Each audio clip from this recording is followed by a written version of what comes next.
All praises to Yahweh, Ba'ashem Yahweh Shai, Ba'ashem Rachak double honors to the apostles and elders of Great Millstone. Shalom, salutations to the hopeful elect that's fighting a good fight of faith and truth and sincerity and wholeheartedly. And shalom to the Akwath, which is the women believer. Shalom to you. All praises, honor, and glory to Yahweh, Ba'ashem Yahweh Shai, and Rome, because this is Rome reincarnated. Let's get that real quick.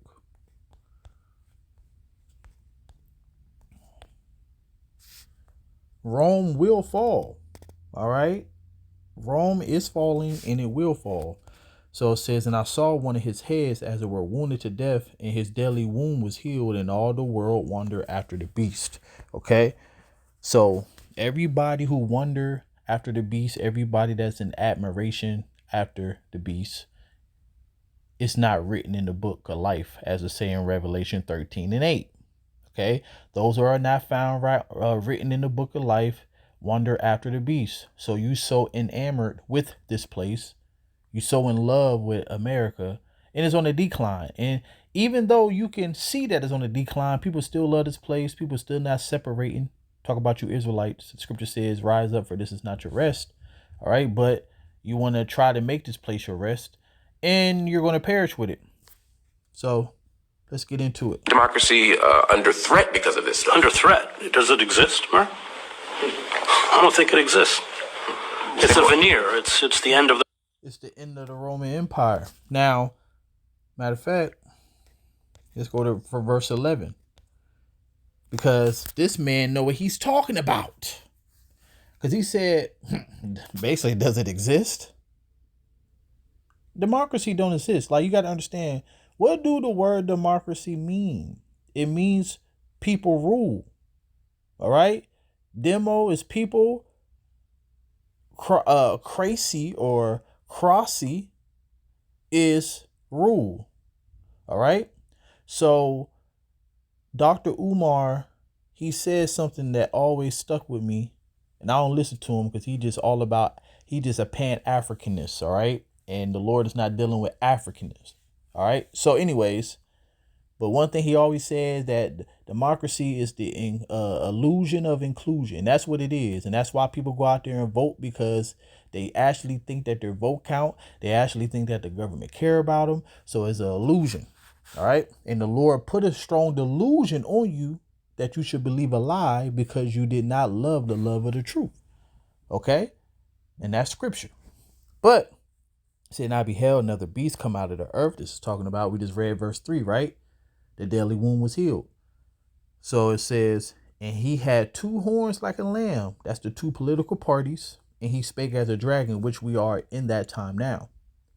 So at one point in time, you had the politicians saying things, being good liars, people falling for the lies. But it looked like they had your best interests at heart. Now, Trump did it again. He said he was going to do this and do that, and he didn't do it. But now he just straight telling you, like, listen, I don't give a fuck how you feel. I'm sending troops to your city. All right. I'm putting tariffs on these nations, which is going to cause the consumer to pay more. I ain't, because what's all the stuff he said? I'm going to make America great again. I'm going to make it a manufacturing company. I'm going to, rent prices going to go down. Inflation going to go down. Food prices going to go down. Gas price going to go down. All the stuff he said to get into, the White House. The people took it, hook, line, and sinker. And now you're looking stupid. The scripture said, never trust thy enemy. Talk about you Israelites out there. But even Edom, the Edomites, the self-proclaimed white people, they're even like, damn, I voted for this nigga. All right. So he said something. It's the end of the Roman Empire. Roman Empire. You have the symbols, the iconography, and the language of a democracy, but internally, corporations and oligarchs have seized all of the levers of power. Now, another thing too. So you got to understand. That's why the Lord said this. I'm going to get this in the NLT. So you got the oligarchies, right? The oligarchies is who you will call the elite banking families, the ones who actually run stuff, the ones who actually run this world, The ones who never have to move a finger and move anything. Okay? Then you have the corporations. You know, your Walmarts, your Vanguards, your Black Rocks, you know, all the businesses that basically funds the government. Okay? You should watch the documentary 13th, one of my favorite documentaries. They go into it. All right? But yeah, so the corporations just want to make money, but the elite banker families want to cause chaos. They don't really care about money. They want your soul. Like they already got all the money. So why do they care about money? They just want to cause problems. So you got, you know, the people that's levels under them, but they still rich as hell compared to us. They just want to make money. And then you got the top of the top who don't care about money because they print money out of thin air. So money is nothing to them. They want people's souls. They want people, they want people's souls. And then the people, how about this? This is better. They want people's souls, and then the rest they want to discard. Okay? So the ones that they allow, even though it's the Lord, the ones that they allow to be alive, they want them chipped up and hooked up to a network. And then the rest of the people got to go. That's what the oligarchs, the elite banking families want. So that is a kingdom divided.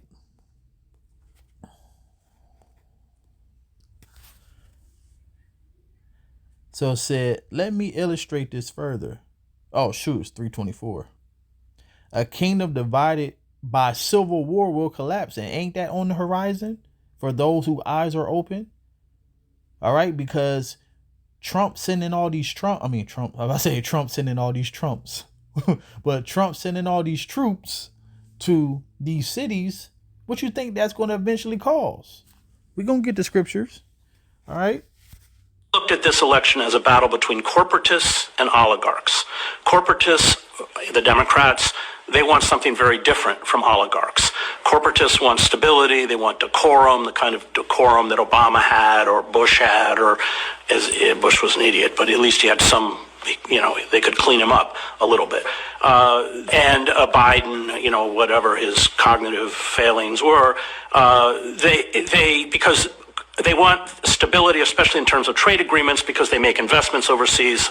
It takes a while for a return on a profit. Corporatists want something different from oligarchs. Oligarchs are about chaos. They're about, as Steve Bannon said, deconstructing the administrative state. Why? Because it is a pure form of rentier capitalism. And well, the main reason why is because they are the devil. I mean, Yahushua said it best. You know, this is the characteristics of the devil. This is how he lived. The thief purpose is to steal, kill, and destroy. That's his whole purpose of existing, to be an adversary to the Lord. And also, the Lord is showing the people that when he's not the focal point of a kingdom, when he's not the focal point in general, this is what you get. The earth is given into the hands of the wicked. Okay? So this is what you get. And it said, my purpose is to give them a rich and satisfying life, which the kingdom of heaven is going to bring. So, I forgot I was still in the, but that was a good one. The thief cometh not, but for to kill and to kill and to destroy. I am come that they may have life and they may have it more abundantly. That was for the believers in Yahweh Ba'ashem El Bashai. All right. So now, I gotta get the Apocrypha real quick. Dang, I hope the video ain't disappeared. I gotta figure out how I'm gonna do this.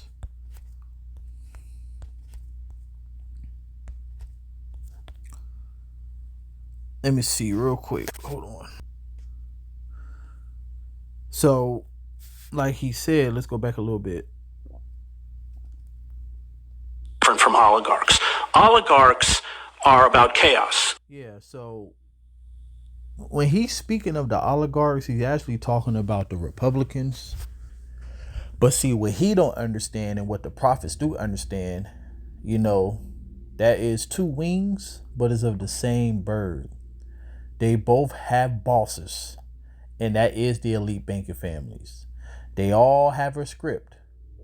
The whole point is to look like they're beefing. The whole point is to look like one party is fighting against another. That's playing on the people's emotions, and that gets people to vote for this one and not that one.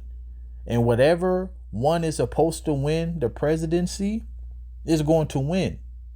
And then they're going to do the bidding of the elites. And it's so sad that in 2025, about to be 2026 real soon, people still voting and don't know this type of stuff. So they're about, as Steve Bannon said, deconstructing the administrative state. Why? Because it is a pure form of rentier capitalism.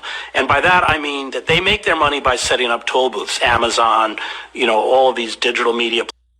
Yeah, digital media platforms, because that's the way that they can have total control over the people. So like I said, you have the elite banking families who don't give a damn about money. They already got all the resources. They print money out of thin air. And, as the scripture says, he want to be like the Most High. Because it's like this. Now, we can't fathom this, but just try. Imagine you literally have the earth in your hands. You got all the money. You can print however much money that you want and call it a currency. You turn paper into money. But on top of that, so you got all the paper and you got all the resources. And everybody is paying taxes to you. Even though the microchip is going to be the thing that put the cherry on top, but you watching everybody through all these smart appliances and smartphones and smart tablets and smart TVs. You see everything. You got cameras everywhere. Every app that you download on the phone. That's why when you read it, can we have access to your pictures and your call log and all of this shit? And then if you say no, you can't download the app. So what you going to do? Fuck it. All right. So they got access to everything. They control all the banks. So yeah. So imagine having that type of power on top of being wicked though. You know what? I think I can actually get into these people's souls. I think I can literally turn these people into robots and make them do whatever I want, because you got to understand, yeah, even though they is trying to put robots in all these jobs and eliminate people from having jobs, you think they don't want personal slaves for themselves? And that's the people that's going to be Michael C. Hip. So, and then going into the Civil War, what Trump is doing, it haven't happened yet, but he said over the upcoming weeks that we're going to have, 5,000 troops in 19 states. So depending on what these troops are going to do, this is what could possibly happen. Woe unto the world and them that dwell therein, for the sword and the destruction draweth nigh. One people shall stand up and fight against another with swords in their hand. That's the modern day gun. All right. Now they're supposed to be going to Chicago real soon. And let's see how hard you are. Chirac. That's what y'all call yourselves, right? Let's see if you can stop killing your brother and actually put some action in to these Edomites and even Israelite cops that's going to be on your block.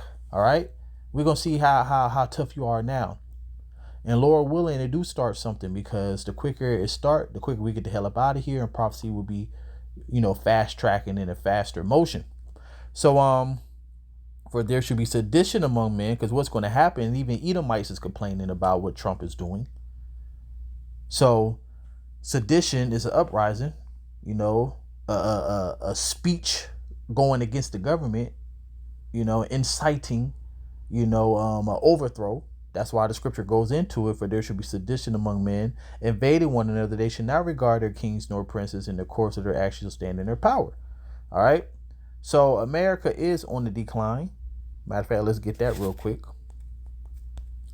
So when you go to verse 7, it said that Babylon was a golden cup in the Lord's hand. But now the nations are mad, because you've done too damn much. Babylon is suddenly fallen, destroyed, and destroy. How for her? Take balm for her, if so, that she may be healed. So this is the destruction that Babylon is going to get. We would have healed Babylon, but she is not healed. So all that make America great again, that's just a slogan that sounds cute, But the scriptures say otherwise. And as you see, he have not made America great again. America is at its worst. All right. And especially monetarily, economically, So it says, forsake her, let us go everyone to his own country. You got people doing that right now. For her judgment reach unto heaven is lifted up to the sky. So yeah, the Lord got something to say. Platforms, it's not about producing goods. And the more that the state is deconstructed, that's why they want to. Definitely not about producing goods. That's why the scripture says that the nations have been made rich and live deliciously off of Babylon the Great. Because before, a little after World War II and before World War II, America was very industrial. Okay. But in like the late 60s and 70s, they deindustrialized America, sent all their manufacturing overseas. And then what they do, they duped everybody with the dollar, going back to after World War II with the Bretton Woods conference. But they duped everybody with the dollar. So you got these nations sending over raw materials, things that actually matters, for paper money. Now the nation's looking like, yeah, America is cooked, man. America is cooked. But the point is, like he said, it's not about making money. It's really about control.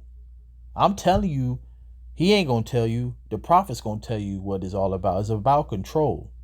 And it's about doing away with the Israelites, man. Psalms 2 is a very important Psalms, especially the first 5 verses. They're trying to cast the cord from off of them. They know their fate. They know that they're going to go in captivity. The scripture says that he knoweth he had but a short time, so he's going to come down with great wrath. Abolish the Department of Education. Everything that we need as a civil society becomes privatized. And you see it in, I wrote a book called America, the Farewell Tour, begins in Scranton, Pennsylvania, where everything, the sewer system's privatized, the parking authority is privatized, the electricity is privatized. So the earth is given into the hands of the wicked. And since he have everything privatized, he able to tax the hell out of you and oppress the people. So this is why the Lord said this through his actual brother James. Go to now, you rich men, weep and howl for your miseries that shall come upon you. Your riches are corrupted, and your garments are moth-eaten. Your gold and silver is cankered. The rest of them shall be a witness against you, and you shall eat your flesh as it were fire. You have heaped treasures together for the last days, but you ain't gonna be able to benefit from them, because all you doing is gathering up riches for the elect. And that's in the scriptures. That's in Isaiah 60 and 61. Behold, the hire of the laborers who have reaped down your fields, which is of you kept back by fraud. So the scriptures is saying that what you do is you defraud the laborer. You tax the hell out of them. You don't pay them what they deserve, but you getting money hand over fist from them. And the cries of them which have reaped are enter into the ears of the Lord of Sabaoth, which is the Lord of armies. So yeah, the Lord is hearing the Israelites cry. And ye have lived in pleasure on the earth and been wanton. Ye have nourished your hearts as in the day of slaughter. You have condemned and killed the just and did not resist you. So that's why the Lord is going to come and destroy you, because you touched the apple of the Lord's eye. And of course, they've jacked up the rates, and the services are not very good. And they want to privatize the post office, so we can have a dysfunctional post office like the UK, which is privatized. And so that's what oligarchs want. And the oligarchs have won. They ain't win shit. But I will say this. The Lord said they got close. I'll put it that way. It said, in the fullness of his sufficiency, he should be in straits. Every hand of the wicked should be upon him. The word wicked in the Hebrew is aimal, which is the laborer, the working class. So here's the thing. Esau will get chips into people because it's prophecy. Esau will get very, very close to fulfilling his new world order. But the scripture says while he is eating, and when he is about to fill his belly, the Most High shall cast the fury of his wrath upon him and shall rain upon him while he's eating. What's going to rain upon him? Missiles. Remember, that's why they have underground cities. They know this, and the angels is going to grab them up. That's in Psalms 149. All right. So let's end it on this. And but that's what this battle was about. In terms of if we strip away its the kind of trivia or the cultural differences between the two parties, that at its core was what it's about. And so we have, as you point out, I mean, we have now an oligarchic system. But as Aristotle wrote, once you create an oligarchic system with those kinds of inequities, then your only two choices are tyranny or revolution. Democracy. What?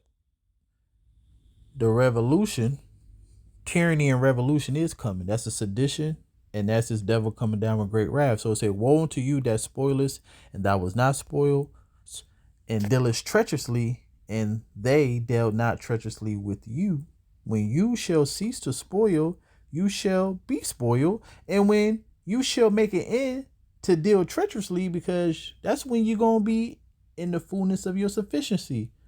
You thinking, all right, we finally done it, guys. You did all this killing, all this oppressing, and you think that you just going to sit back and put your feet up? Shit. They shall deal treacherously with thee. And that's talking about the nations, because remember the Lord said this.